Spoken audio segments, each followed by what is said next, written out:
Bem-vindos ao Entre Artérias e Veias, o podcast oficial da Sociedade Portuguesa de Angiologia e Cirurgia Vascular. Aqui exploramos as últimas inovações, boas práticas e desafios no mundo da cirurgia vascular e endovascular.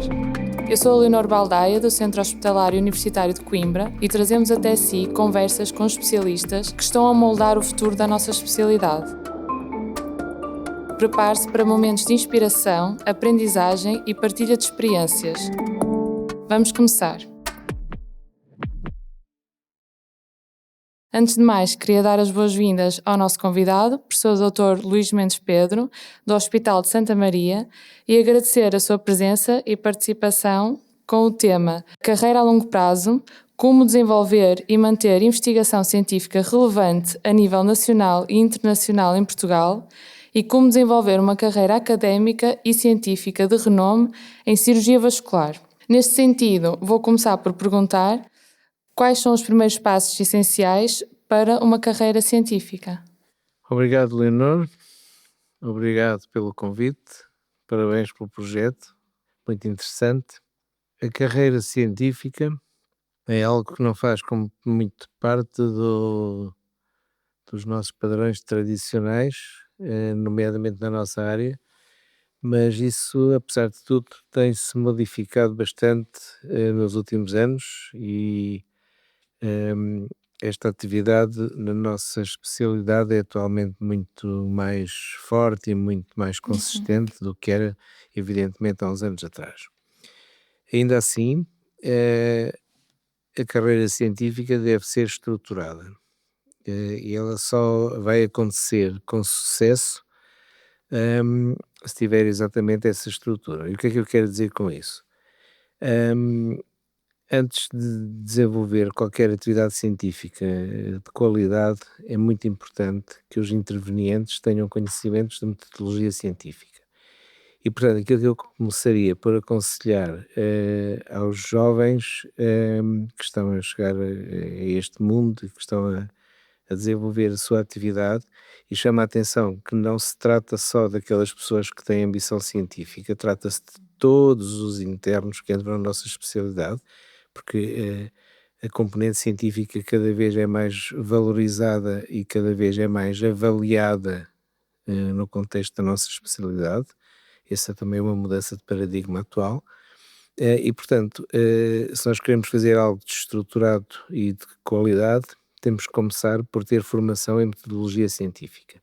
Inclui desenho de estudos, inclui como fazer cada tipo de estudo, inclui conhecimento estatístico e há, obviamente, uma oferta no mercado que cada vez é mais diversificada e tem mais qualidade, e que permite às pessoas adquirirem estes instrumentos, que são instrumentos essenciais para começar uma atividade na área científica. Depois, muito importante identificar uma área de interesse, e isso tem muito de pessoal, mas também tem muito que ver com as instituições, porque cada instituição tem a sua estratégia, cada instituição tem os seus pontos fracos em termos de atividade e os seus pontos fortes em termos de atividade.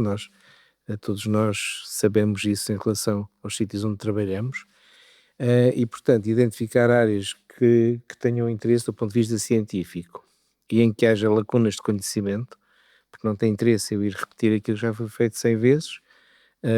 Interessa-me identificar uma área em que haja lacunas de conhecimento em que eu possa contribuir para o conhecimento nessa área. E isso tem que ser feito individualmente, obviamente. Ninguém vai investigar algo que deteste, mas também tem que ser feito em conjunto com a instituição, de forma que faça parte da estratégia da instituição e a instituição tenha capacidade de proporcionar os meios para fazer essa investigação.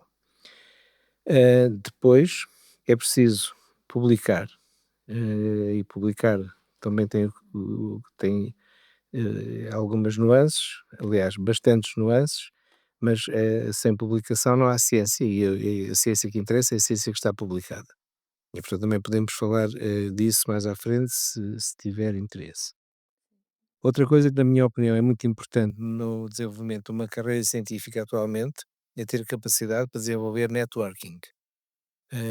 Conhecer pessoas, estabelecer contactos, pontos com instituições diferentes, com áreas diferentes, e o networking não é só às vezes profissional, não é só científico, é muitas vezes pessoal, e permite eh, discutir, ver novos caminhos, ver o que se está a fazer noutras áreas, o que já foi feito e, portanto, ter um bom networking é importante. Depois, na minha opinião, também é muito importante estar sempre aberto à cooperação e aproveitar as oportunidades de cooperação. Nós podemos cooperar com outras instituições, ou melhor, outros grupos dentro da nossa instituição, por exemplo, no sítio onde eu trabalho, que é um centro académico de medicina que tem, para além do hospital, tem um instituto de investigação e tem uma faculdade de medicina. Como se imagina, há inúmeros grupos com investigação a decorrer, com interesses diferentes a decorrer, e portanto há imensas oportunidades de cooperação. Fala-se muito agora de investigação de translação, que é claro, a ponte entre investigação básica e investigação clínica, portanto, utilizar a investigação básica para responder a respostas clínicas, portanto, ir do laboratório ao, eh, à enfermaria e da enfermaria ao laboratório, aquela célebre, o célebre aforismo, mas isso é muito importante e é importante aproveitar essas oportunidades porque elas existem e temos que estar abertos a elas. E depois, talvez para acabar, o último ponto aqui desta resposta a esta questão, que é uma questão, aliás, importantíssima. Há outro aspecto decisivo que é o financiamento da ciência. Porque a ciência pode ser mais ou menos sofisticada, em geral é tecnológica e, portanto, é preciso dinheiro. E tipicamente os cientistas andam à procura de fontes de financiamento da investigação, nos mídia, isso é evidente e é muito discutido. Do ponto de vista individual e institucional, nós também temos que aprender a procurar financiamento para a ciência. Há um financiamento mais ou menos oficial, como por exemplo em Portugal, através da Fundação para a Ciência e Tecnologia, com a abertura de calls frequentes, e portanto é preciso também dominar uma técnica de resposta a essas calls em termos de que elas venham, eu vou abrir aqui umas aspas, aprender a vender o nosso produto a essas Exato. instituições de forma a que elas financiem a nossa investigação, portanto temos que mostrar que essa investigação é Saber capaz, apresentar a nossa com ideia, né? certeza. E depois há várias outras estruturas que atribuem bolsas, atribuem prémios, e portanto os jovens têm que estar atentos a isso. É evidentemente que um jovem que está a chegar não se vai candidatar a uma bolsa de FCT de centenas de milhares de euros, mas claramente pode candidatar-se a um prémio da Sociedade Portuguesa da Geologia e Cirurgia Vascular, ou uma bolsa, ou o que for. Portanto, estes são aspectos que eu acho que são importantes no sentido de começar a estruturar a carreira científica. Muito obrigada. E neste sentido, que papel é que, na sua opinião, as conferências internacionais podem ter no crescimento científico e mesmo no que já referiu de criar um networking? Não, as conferências internacionais são muito importantes. Hum, eu acho que, pessoalmente, acho que já foram mais importantes do que são atualmente. O que é que eu quero dizer com isso? Quando eu era jovem, há muitos anos atrás, as conferências internacionais eram muito importantes porque era onde nós contactávamos com o conhecimento. Eu sou do tempo em que era difícil encontrar, por exemplo, os artigos das revistas, que nós passávamos às vezes bastante tempo em Lisboa à procura de um artigo que existia na revista A, que havia no Hospital São José, mas depois havia o artigo da revista B que só havia no IPO, depois Uhum. a revista C só havia no Santa Maria, e portanto era preciso fisicamente procurar informação. E portanto era bom ir às conferências internacionais porque contactava-se com as novidades e com aquilo que havia de novo, e eu lembro-me de vários tópicos da nossa especialidade que eu me lembro com os quais eu contactei pela primeira vez em Em conferências conferência. internacionais, como por exemplo o Charing Cross nos anos 90. Agora as coisas mudaram, porque a informação agora está nos nossos computadores pessoais, nos nossos telemóveis, nos nossos iPads, portanto, já não é, na minha perspectiva, tão essencial ir às conferências internacionais por Uhum. causa disso, porque a informação está muito mais acessível a todos nós. É importante participar em algumas conferências, exatamente para contactar com outras pessoas, falar com outras pessoas, fazer o tal networking que é Uhum. importante, contactar com a tecnologia nova, isso não nos é tão acessível, e portanto contactar com aquilo que está a sair, com aquilo que ainda agora nós ouvimos esta sessão sobre Sim. os Robots. robôs. Eu contacto que é possível com os robôs em alguns congressos internacionais, exatamente coisas que ainda não Uhum. saíram e que hão de ser o futuro. Portanto, eu acho que é importante. Depois também são importantes, e aqui há claramente um escalonamento de qualidade, no sentido de começar a apresentar a investigação que se faz. Vocês, os mais novos, agora participam com alguma regularidade em conferências internacionais onde vão apresentar os vossos trabalhos.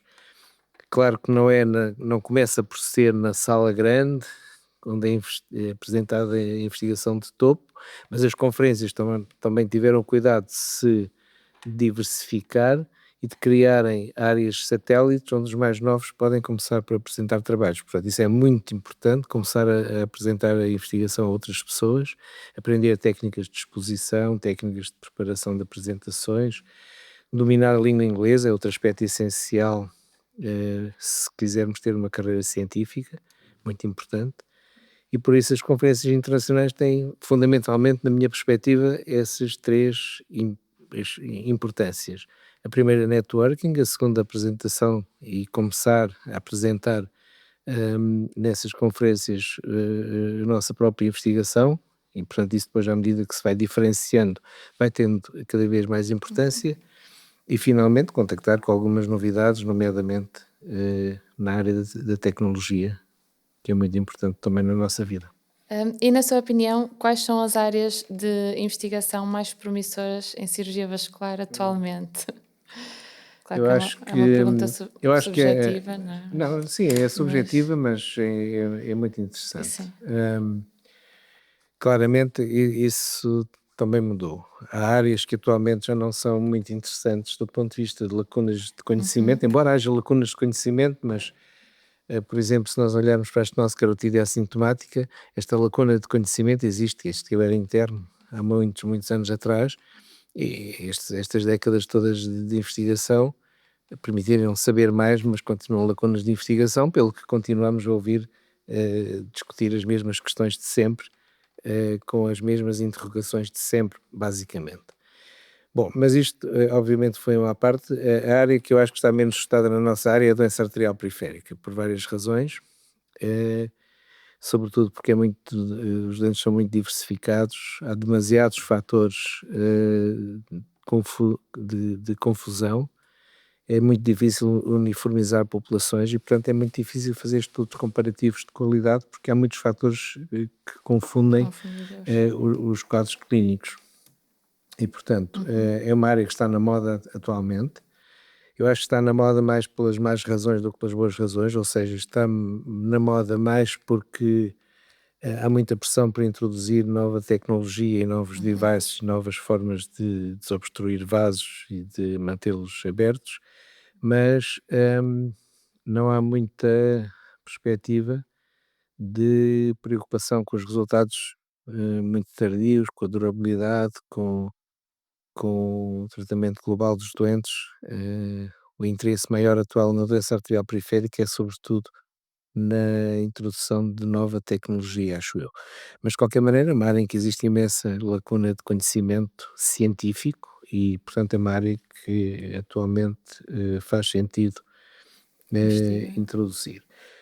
Outra área que atualmente também é muito estudada e onde eu também acho que há imensa lacuna de conhecimento, embora essa seja uma área mais fancy, mais hum, que a área aórtica, em particular as doenças da aorta torácica.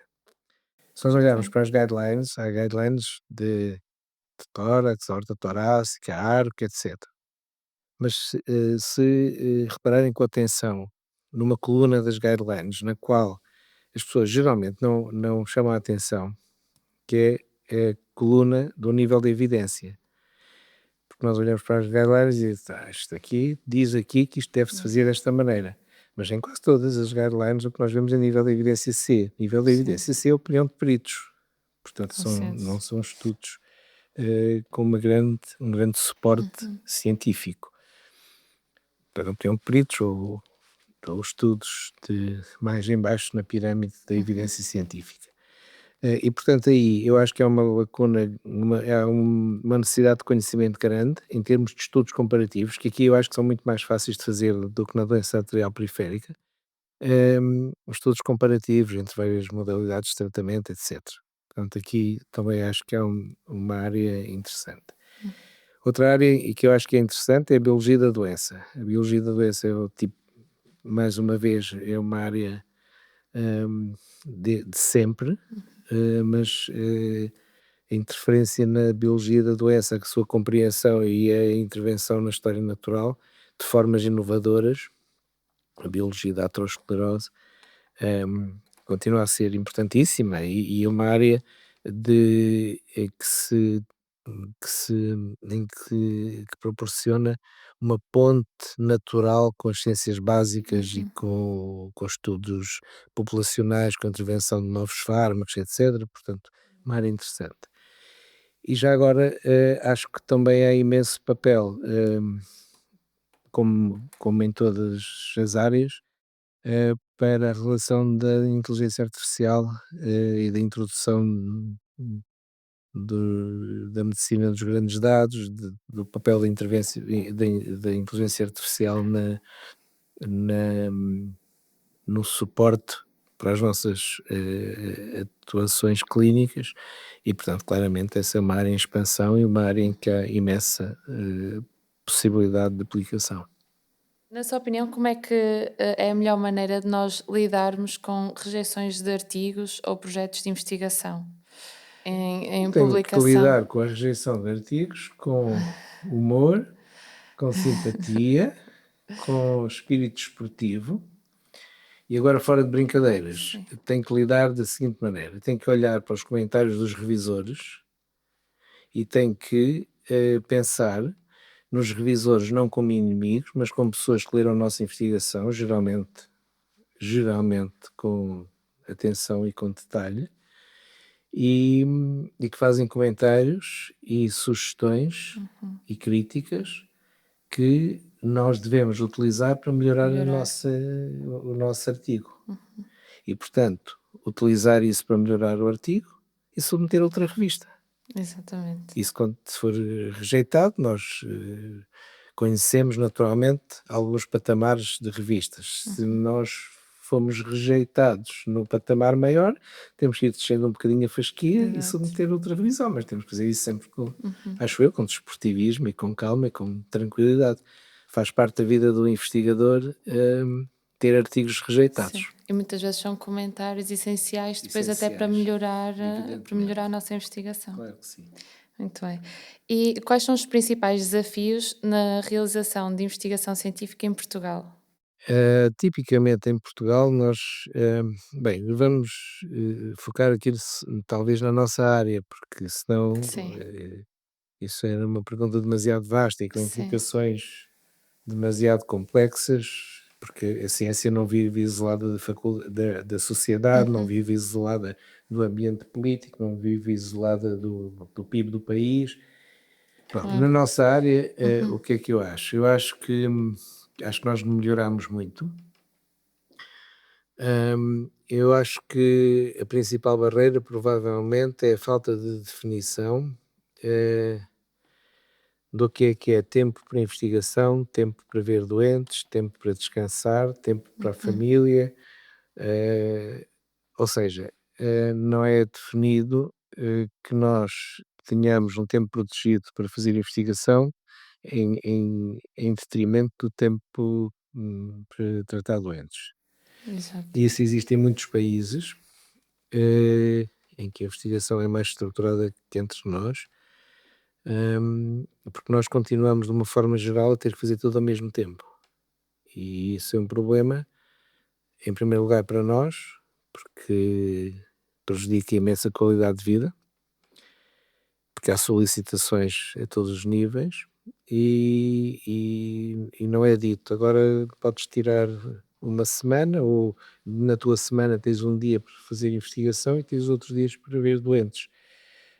E isso é algo que está sempre a ser discutido e a ser falado, mas geralmente não é implementado. Embora, haja alguma realidade que é um pouquinho diferente. Por exemplo, na minha instituição é possível interromper o internato, por exemplo, nas áreas cirúrgicas, para fazer um doutoramento. Isso é possível. É o chamado interno doutorando. E o doutoramento tem uma parte de formação em que a pessoa tem que ter a tal, hum, aprendizagem de metodologia científica, de estatística, etc. Portanto, tem que frequentar e tem que ter uns créditos dessa parte inicial e depois tem que fazer o projeto de doutoramento que leva à tese de doutoramento. E pode interromper a especialidade para fazer isso. E, portanto, eu acho que isso é bom, é importante e tem sido utilizado. Mas acho que é essencial, definir tempo protegido para a investigação, porque senão nós andamos sempre a fazer tudo em cima de tudo e, obviamente isso não é o ideal. Certo. Depois, outra barreira que nós temos que saber ultrapassar é exatamente aquilo que eu dizia há bocadinho, que tem que ver com a busca do financiamento. Claro que quanto mais sofisticada for a investigação, mais financiamento precisa. A investigação, do ponto de vista do investigador, em estudos puramente clínicos, normalmente não é muito cara, mas geralmente é preciso algum financiamento. E também nós temos que ter em conta que já existem nas instituições, particularmente nas instituições maiores, estruturas de apoio à investigação científica.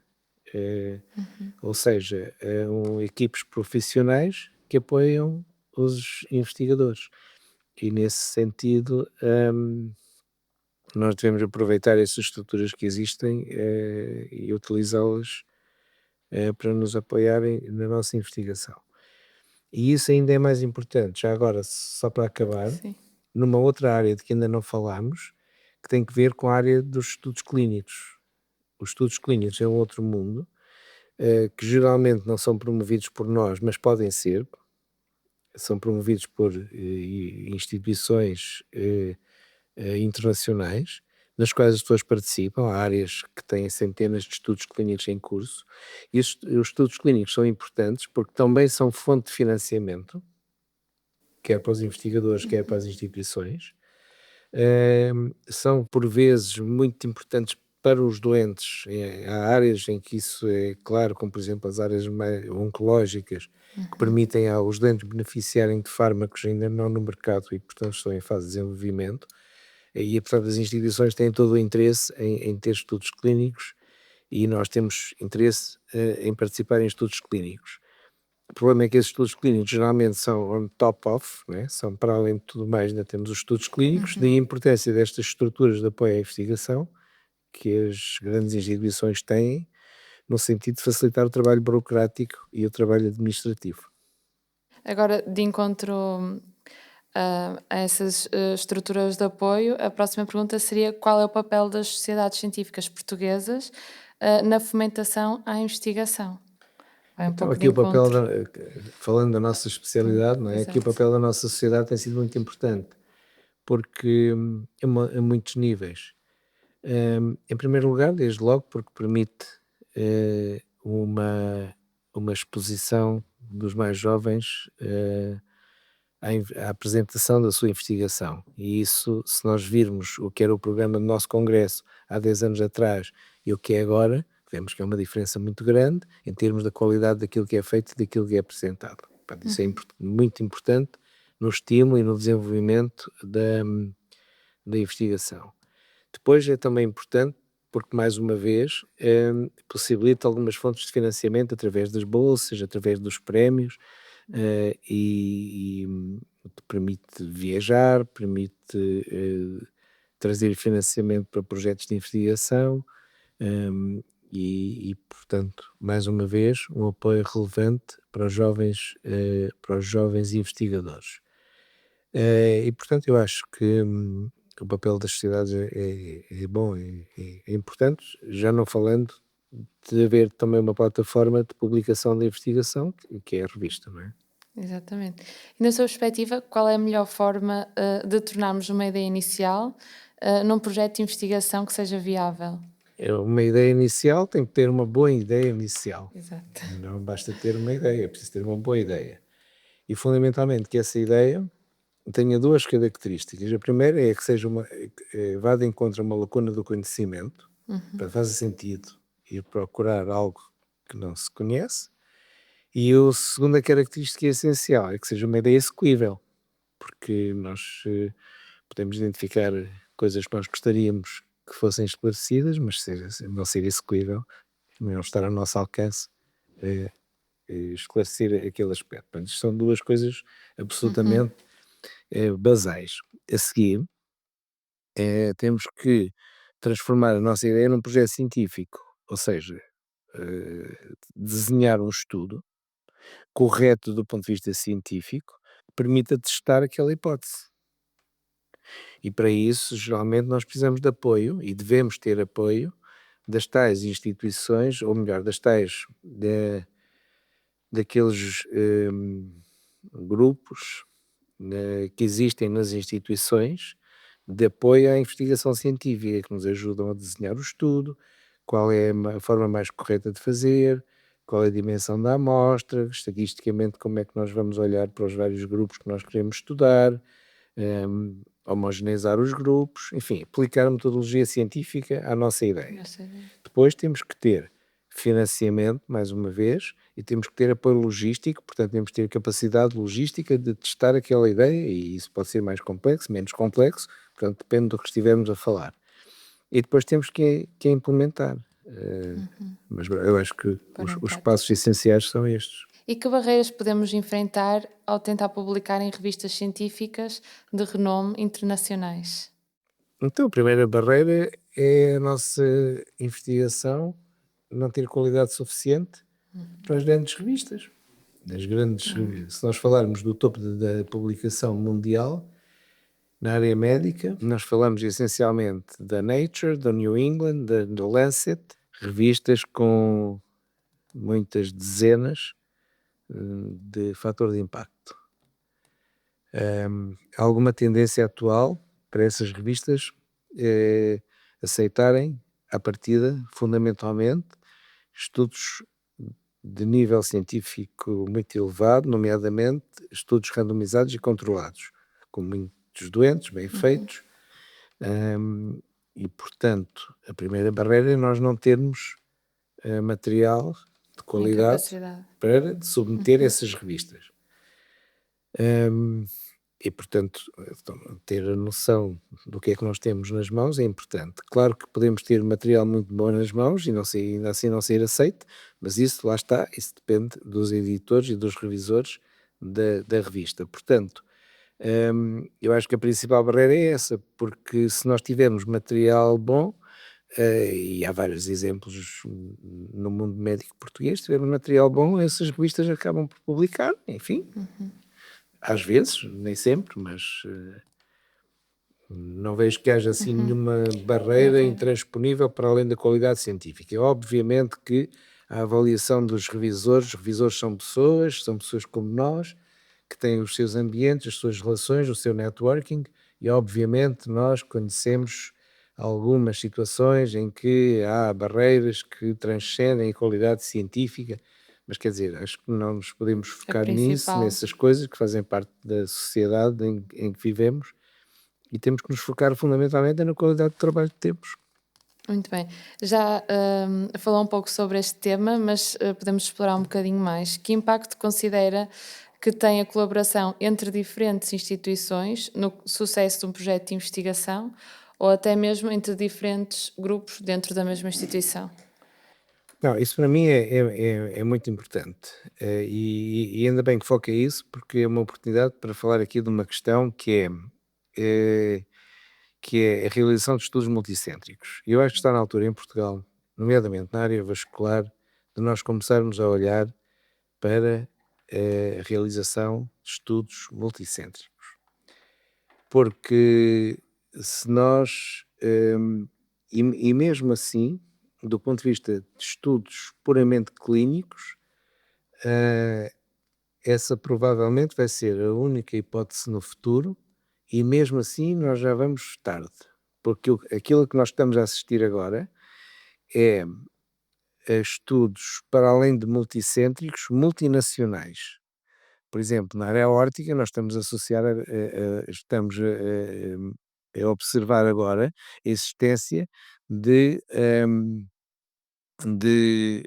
consórcios europeus, consórcios americanos e consórcios transatlânticos, por exemplo, agora na área da cirurgia aórtica complexa, promovido sobretudo pelo Gustavo Odrich, têm sido publicados artigos com milhares, vários milhares de doentes, com a participação de alguns centros portugueses, o meu centro e outros centros portugueses têm participado nesses consórcios, mas em que nós já não estamos a estudar centenas de doentes, estamos a estudar muitos milhares de doentes. E, e isso vai tirar um bocado de peso à ciência com grupos mais pequenos de doentes. Portanto, em Portugal, sendo nós um país pequeno, em que nunca temos em nada um enorme número de doentes, como se fôssemos um país muito grande e muito desenvolvido, eu acho que nós temos que nos começar a juntar, completamente fora da tradição portuguesa, mas está na altura de mudar isso, juntar a casuística de hospitais, fazer estudos multicêntricos, e eu acho que isso vai ser possível e em algumas áreas nós vamos ter ainda capacidade de fazer algo em alguns nichos de patologia, de forma a podermos, competir em algumas áreas.